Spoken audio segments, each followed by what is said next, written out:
Today I'm going to be showing you the technique of putting binding on your quilt. I have made this lovely animal print baby quilt, and the last step that I have to do to it is put the binding on.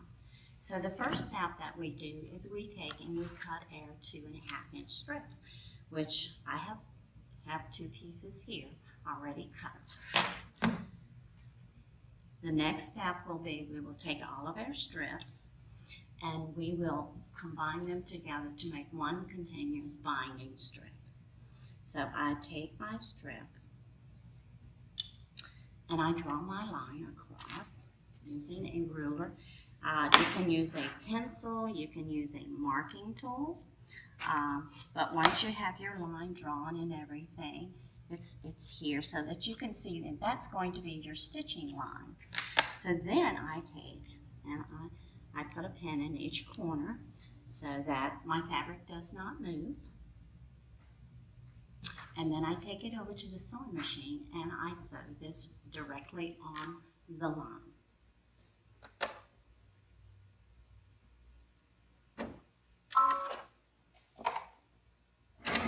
I do remove my pins as I go along because I do not like to sew over my pins.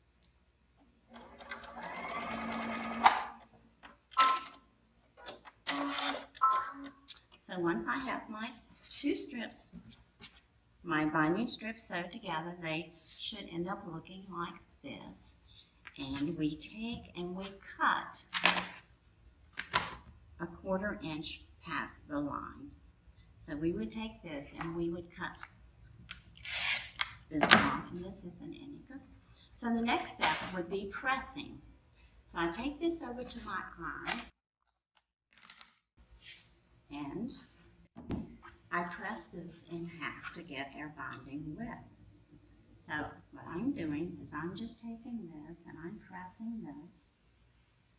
And when I get to my seam, I like to press my seam open because there is less bulk if you press your seam open. You don't have quite as much bulk in there when you press it in half. And it makes for less bulk when you're going to be putting it on your machine.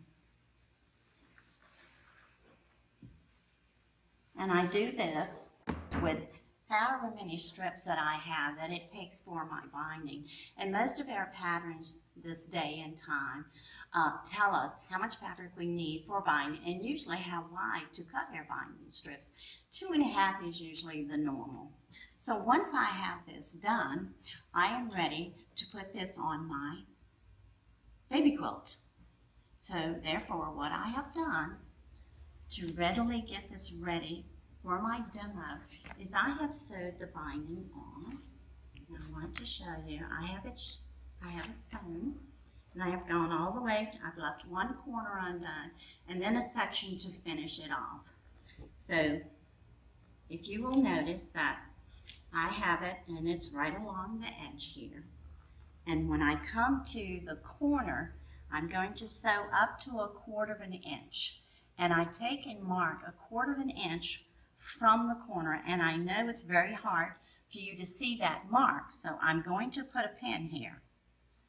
And that lets me know when to stop at my corner. So then I would sew to this corner, and then I'm going to fold my binding up at this angle, and I'm going to bring it down, and what you do is you bring it down even with the top of your corner, and then you stitch from the top here, and then you stitch on down. And what you want to do is when you come down here, you leave 8 to 12 inches of binding unstitched. And I have this side right here that I have pinned just to hold it in place. But when I started, I left about 8 inches open.